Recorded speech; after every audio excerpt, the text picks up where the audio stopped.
Aujourd'hui, c'est la fin d'un super projet qui s'appelle Silence on signe, en fait, qui a commencé il y a 15 jours, où on est intervenu dans 10 classes de collèges de la région. Donc on a fait Valenciennes, Gravelines, Honscott, Lille, etc.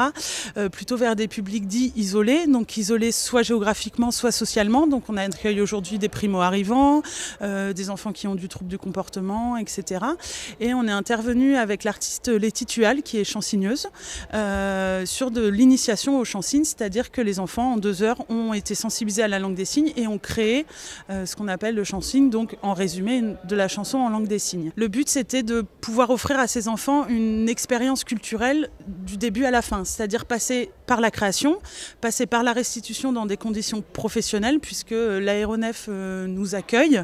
Donc voilà, donc il y a de la lumière, il y a du son et également à la fin de participer à un concert, et pour certains c'est leur premier concert. Le chant signe, en fait, c'est rendre la musique accessible par le signe. C'est vraiment poser des signes sur des chansons soit existantes, soit des chansons en création.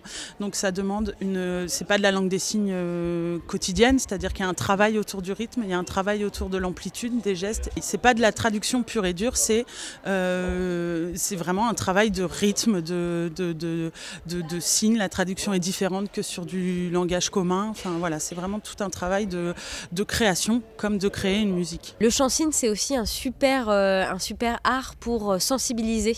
On sait que beaucoup de jeunes sourds sont en intégration dans les collèges et pour autant, les collégiens ne sont pas toujours sensibilisés à ces questions-là. Donc on a eu cette idée de pouvoir mener des ateliers de chant signe et de pouvoir terminer le projet par une restitution et un concert chant signé, ce qui permet aussi de finir sur une note artistique et puis sur une concrétisation assez intéressante, quoi. Je pense que ça les aide aussi à comprendre que être sourd, ça veut dire être confronté à certaines barrières, mais c'est aussi porter en soi une culture et donc c'est aussi découvrir chez l'autre non pas seulement un handicap, mais aussi découvrir des richesses, et donc c'est toujours intéressant pour le vivre ensemble. Au départ, je suis venue au spectacle avec les entendants, et pour moi le spectacle c'était vraiment super positif, j'ai vraiment bien aimé. Je pense qu'en fait ils ont eu des cours avant, à mon avis, parce qu'ils ne connaissaient pas la langue des signes, donc je pense qu'ils l'ont apprise et c'est intéressant.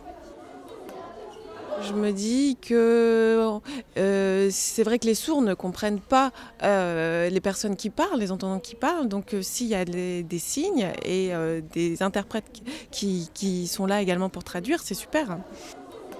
C'était bien. Bon, il y en a certains quand même qui sont timides, qui sont un peu gênés d'être sur scène, mais on s'en fiche. L'important c'est qu'ils signent et ils signent bien.